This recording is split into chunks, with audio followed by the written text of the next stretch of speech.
We're rolling on through this year. Well, that was 18. Yep, that's what I was about to say. Our first order of business is approval of our minutes. When committee members have had a chance to review, I would entertain a motion to approve. So, second. Wow. Got a motion second on the table. All in favor say aye. Aye.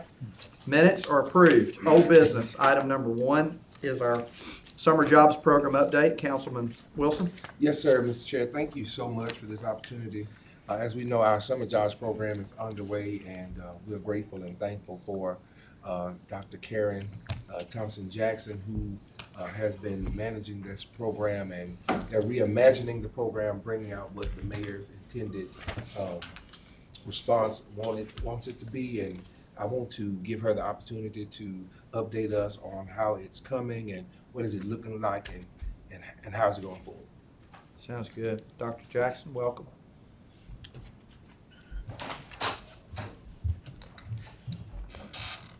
Good afternoon. Good afternoon. Ms. Morgan has some cheat sheets that she's gonna hand to you in just a second. I was gonna let you breathe.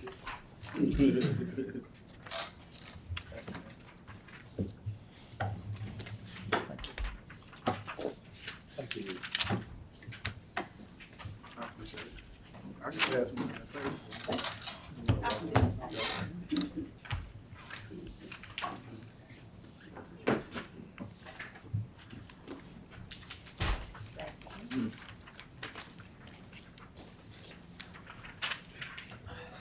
And don't forget Mr. Howell behind you.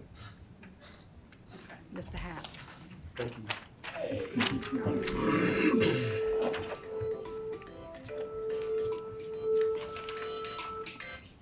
It's appropriate. That's your, I was that about was to your start walk-on trying to do a music? line dance with it, but I don't know that one.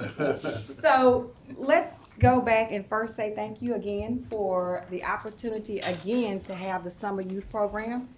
We are just really delighted. Anybody over here needs a pleasure. Okay. To work with the program again. So we are actually meeting the mayor, Mr. Howell, the superintendent, Dr. Mike Daria, and probably one or two more at 5 o'clock today to actually talk about the reimagining the program.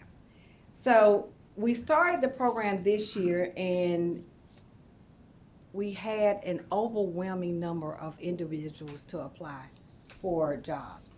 We had approximately somewhere around 18 to 20 that were the ages between 20 to 21 that applied.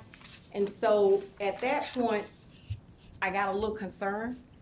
If you're that old, there is the Chamber of Commerce. They have a program, Ignite, that you can actually go through. So I began to try to dig a little deeper as to go. Remind me what the hourly wage for these jobs are. $13 per hour. $13 per hour. Okay. So at that point, I started to think about the intention of the program. Why the program was started, what's the purpose, and then going back to the guidelines. So what we did was we then broke it up into 3 different groups. Of course, the youth that were applying, some of them stellar, great applicants, ready to go. But then we had students that needed what the program was intended for. They needed a lot of social emotional support. They needed to understand some soft skills. They needed to be able to work out transportation issues. Couple of them, education is a struggle for them. So I spoke back with Mr. Howell to make sure we were on track, because the program was geared at going into certain neighborhoods, as it says, Hope, McKenzie Court, Crescent East. I'm not gonna be able to do them all off the top of my head. Rosedale, certain neighborhoods, to really uplift those students. That's what the program was intended to do. And so from there, I reached back out, took the list, gave it to the superintendent, Dr. Daria, to say, get your people to look through this list and let's look at the students that need the most support. The individuals that may possibly be having a little educational struggles, but also having some concerns that may get them into trouble. Let's make sure we're trying to employ them to show them a different way. And so that's what we did. But then we also, at that point, had another 25 to 30 that, of course, didn't make the cut. So what we did was we went back.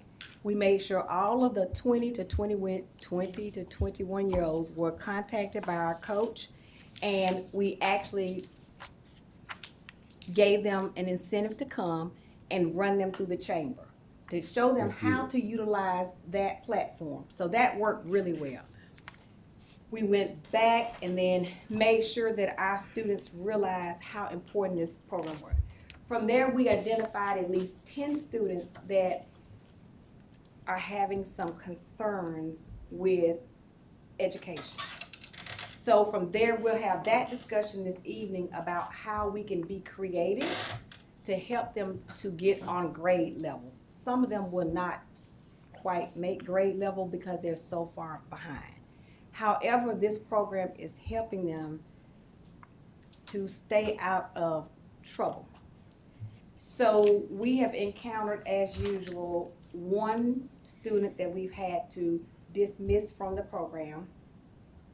And she just had some personal struggles. And so with the place that she was placed with, we were able to really create a very supportive environment for her. And now what we're doing is we're making sure that she has Wi-Fi daily, and so that she can complete her school. So we just didn't give up on her. We did not give up on her. She deserves a whole lot.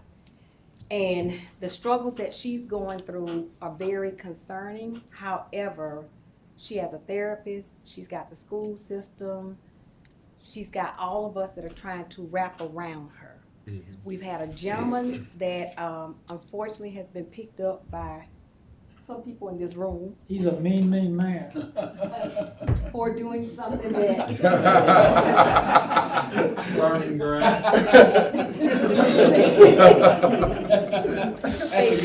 They should not have been doing. However, with SIBO working with us, with one of the gentlemen, the mother really wanted him to stay in the program, and he just has been around relatives, and it's just not been a positive environment. However, when he was working, there wasn't a problem. What he did on the weekend became the problem. So that's pretty much out of our control. We also have another youth that I was looking to bring up here today, and we'll catch him on another visit when I have to come back. He's in our program. He does not like school at all. He's going to get his GED, but when I say he spent 15 minutes yesterday talking to me about the importance of this program, Bitcoins and stock options. Wow. 15 minutes. He has a brain and he is going somewhere. Just trying to motivate him to finish whatever he wants to finish is very important. He has some struggles at home, and so our goal is to keep him in this program because it keeps him out of trouble. That's the goal. So you'll see where we increased our placements. Tuscaloosa City School is working with us. They are taking some of the students as well. We had, I see we missed one. Mount Watley should be on this list because they're taking students. So we're starting to get more placements. I think people are getting more involved. The only thing that I'm having a struggle now with is, and I get it because I can be one of those people sometimes, the adults not wanting to give the kids a chance. You can't look at an individual and stereotype them. And so we're having to fight through stereotypes of, because this young man or woman may have a tattoo, because their speech may not be perfect, they're still a human being. And so by us having to work with also the job coaches brings back the human side, so we cannot give up on our kids, because if we all turn our backs on them, then unfortunately law enforcement is going to end up picking them up, and then we got a whole nother problem. So we got to kind of think through this. So we will sit down today and sort of have some more private conversations, and if I seem like I'm cryptic, it's because I'm trying not to divulge too much of the personal information about the youth. I am fortunate to say the young lady, I've asked her, will she meet with our social work students to talk about how and what are opportunities for social workers when they're working with certain individuals. And the first thing she says, I will be glad to sit down. I said, I don't want you to share your story. I want you to teach me how to be a better social worker. That's good. And she agreed to do that. I'm also gonna have my young man come and talk about, I gotta get him in front of, the good thing is he wants to go into welding, but I would love to hear him get in front of somebody in banking. So I gotta make a path there. Because if you talking to me about Bitcoins, he's talking about stock options. He's asking me, why aren't you studying? I'm like, I ain't that old yet. I'm letting mine ride at Raymondson James. When I get ready to retire, I figured it out. And he was like, no, you need to be studying. I mean, he has, it is all written down. How old is he? He is 15, and I'm fighting hard. His biggest problem is he smokes a lot of marijuana. It's a big problem. It's a big problem. But if you knew the problem of the family, I'm escaping the beatings. Yeah. So that's all that I have to say on that. There's just some trauma that the students are going through. So making sure we're reaching the students that need to be reached so that they're not coming over to your side. But then I gotta reach back to the community for them to understand we can't just throw everybody away. What happens to a lot, I mean, they're working this summer, what happens with a lot of those kids when school's in? Are a lot of them looking for part-time work, or are you trying to help them with that if they're looking, or? If they or just- want to, yes. We've had some last year to contact us to say that, hey, can you help me? But because of transportation, because of the soft skills, they still need a lot of work. And then during the school year, some of them really need to be working on their grades. They really do. So that's what we're gonna try to figure out. Dr. Derry has a thought. So we're gonna all sit down and try to figure out that piece. To get them to finish school is just critical. So we've got some pieces that we're thinking about, how to make it fun, but while you're working to get an educational credit at the same time. And then identifying the students right now that need help. And so what we do is when we see that there's a problem, I immediately turn it over to the school and say, hey, this is the problem. So my young lady, her bigger issue is she didn't have Wi-Fi. And it's not the affordability. She has a Chromebook, so city schools should have been giving her the Wi-Fi. The issue is she's coming out of juvenile detention and by way of the county, so she just fell through the cracks.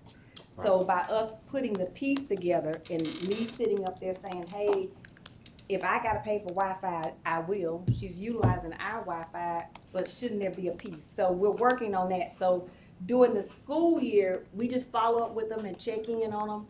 I just think during the school year, it's just more of education.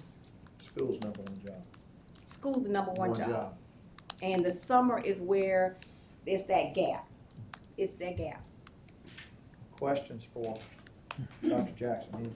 Any questions? Thank you, Mr. Chair. Yeah. Dr. Jackson, the program has been going so well, and I received a call from a young lady that was just upset that she could not be in the program again. And I think that's a great problem to have. There may be others that's just like her that's gonna come next year. I know you're forward thinking.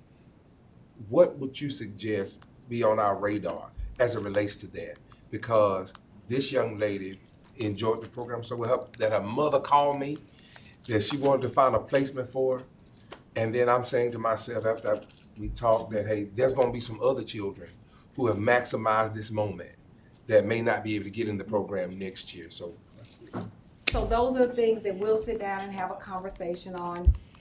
Maybe it's 2 years and we have to put some parameters around how long you can stay in the program so that other students can have an opportunity to come through. And then what we're looking at is what I want them to do is let's look at a scale. So if we only can take 45 students, if we're taking the top 10, but then maybe get A, B, and then have a mix. You've got to have a mix of students so that we are uplifting those that need to uplift, which means with 45, with the way the funding stream works, we just don't have a lot. And I mean, we're starting to get a lot of youth that said, hey, I want to be in the program. And I think it's because it takes a lot of something out of us to do this. And it's that's Mama Hen over there henning all day long. We're reminding young men, pull your pants up. It's a different environment. It's a different language that we're speaking. So I know at one time you had a concern about making sure that it is inviting to all, which it is, but it seems like we have more African Americans applying for the opportunities. It's open to everybody. We push it out. The city pushes it out. I think we got over 700 shares. So it goes out all over. But if it's doing the way it is designed to help those students that are in critical need. Right. And so therefore, you may not have certain individuals to apply for the job. We're taking them to Bessemer, to Lawson State to do robotics. We're going back to Pizitz because they can look at the food. And then we're doing a joint project with C.A. Fred where we will be doing our nutrition day. SIBO is working to have police come in, and we're calling it a safety day. We're trying to get the DA to come in. He's working on that because he's actually off that day. So he's gonna try to come in and do a safety day, and then we're gonna do conflict management and banking again. That's great. With our students. So we also are having 2 weeks. I am getting school board members. They getting there. They ain't quite there yet. So they're getting there. We're gonna take them to the University Club in small sets. So I'm asking people to help me to pay for this. So the point is to take them to a fine dining experience so that they can see how the table is set and talk about etiquette. The last couple of years, we've been cooking the food, Sharon, really has, and we've been cutting it up at TCTA and then still teaching it. But I think the experience that when they're somewhere else, it brings it to a different level. That's right. And so even my student that's not in, we will take her. If my student gets out of jail, we will take him, just so that they can see some semblance of hope. And so I've already had one school board member to, what I'm asking each day, so we'll do it for 2 weeks, somebody come with us or the job coach so that we can talk about how this works. What is a fine dining experience? And if you see it, you can believe it, you can dream it, it can happen. But you've got to be placed in that environment. So trying to get them to understand it's not about guns, it's about using your brain. If you can use your brain and start talking to me about Bitcoins that I do not understand, but it's more that you were talking to me about the stock market, that I do understand, then let me show you another way that you can sit at this table that's prepared for you. So we're working on that, and I'll send y'all an invite, and if you, only way you can come is you have to pay for 2 or 3 meals. It's not that you come. You know what they call Sarah? You're paying for 2 or 3 of our youth meals, and Mr. Howard's meal. The mayor's got a connection over there. He's got a great connection, doesn't he? Other questions? I know I've told you privately, I want to tell you publicly. I've seen what y'all do. You're doing the Lord's work. Keep it up. But I want, where's LaPerry over there? I want us as a team to find a way to apply that across the board in the city. Because if we're not, then there's something wrong with the design or the recruitment. That's right. But what you're doing, I've seen it. And you keep snatching boys' pants up back to their waist, and I'll keep snatching baseball caps off their head when they sit down at the meal table. Thank you. Thank you. Any other comments? Thank you. Appreciate. Thank you for Y'all coming doing. today. Thank you. Appreciate you. Thank you. Thank you. All right. See y'all at 5. Moving on to new business, item number 2 is approval of a contract with Apex Civil Construction for the Call Park Drainage Improvement Project. The total is $224,269. Zach, welcome. Good afternoon, council. Good afternoon. We're here seeking approval for the Carlton Park Drainage Improvement Project, awarding to Apex Civil Construction for the $224,269. This project is to address some parking issues on the east side of the park along Elm Street. So I believe there's a picture. Here's a picture. Oh, it's just in the packet. There's a couple of good pictures in here. And a picture of the flooding there kind of at the corner. So it gets worse as obviously as the storms get worse. Basically, this will be upsizing the pipes and getting everything to flow how it should. And the project did come in under budget. There was originally a $500,000 budget for engineering and for design and construction. With the current bid, we came in $179,000 under budget. That's out of the neighborhood drainage fund, isn't it? It is out of the surplus budget that was approved. Y'all approved this back in April 16th of this year to fund this. Is there any other drainage work that needs to be done at Carlton Park? Not to my knowledge, I think this was addressing it. All right. Questions? What's the time frame of getting this done later this summer? Ain't it? By the end of the summer? Yes, we're doing it with the opening of the park, so trying to get it done before all that. Before September, Before, yeah. So before the then, end of September. yeah, before, yeah. Questions? So moved. Got a motion? Second. Second. Any discussion? All in favor say aye. Aye. Thank you. Item number 2 is approved. Item number 3 is approval of a right-of-way use permit for Caring Days Adult Daycare for signage within 31st Street East. Mike, welcome. Good afternoon. Afternoon. Okay. I don't know if y'all are familiar with the Caring Days facility on 31st Street East. This is just kind of across from Ridgecrest Baptist Church. Chris Crawford is on the board, I think the board of directors of Caring Days, and he approached me. Vicki Kerr, the longtime director of Caring Days, passed away. And they're wanting a way to memorialize Ms. Kerr and all the work that she did for Caring Days. So this right-of-way request is quite simple. The star represents the location, and this is on a stop sign that tells you to stop before exiting their parking lot onto 31st. So it's not a roadway sign per se. And the request is to just add a name to that same stop sign.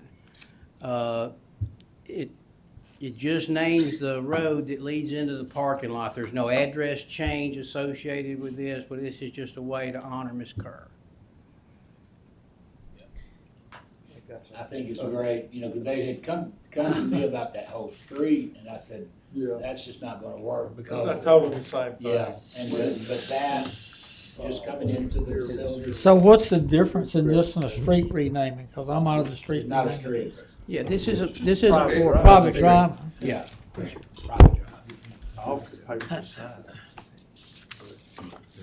Other questions?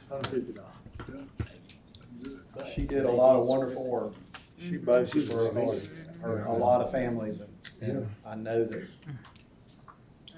you just don't know those caregivers. That's right. The help and support that they give them is crucial to If survival. you've never been there, folks, It's a tough you ought to deal. go over there. They'd love to give you a tour, and you will be very, very. Christmas program too. Oh, it's great. It's great. The guy running it is top notch. Yep, I agree with you, John. I'd entertain a motion to approve. So moved. Second. Move second. Or All in move, favor, say whichever. Aye. Motion is approved. Thank you, Mike. Item number 4 is approval of a 3-year contract, whatever, a camera site agreement with Gray Media Group for use of weather cameras at various venues located throughout the city of Tuscaloosa. Ms. Kay, welcome. Thank you, thank you. So this is a very exciting request for a resolution authorizing a 3-year camera site agreement with Gray Media Group, who's a WBRC Fox 6 News. So this would be for use of weather cameras at both the River Market and the Mercedes-Benz Amphitheater. So basically, when you're watching TV and they say there's a live shot from the city of Tuscaloosa, it would be possibly one of these 2 locations. No funding is required, and Jason Foster has been part of this process and has approved the cameras, as well as Chief Blankley. IT can turn off these cameras if ever needed.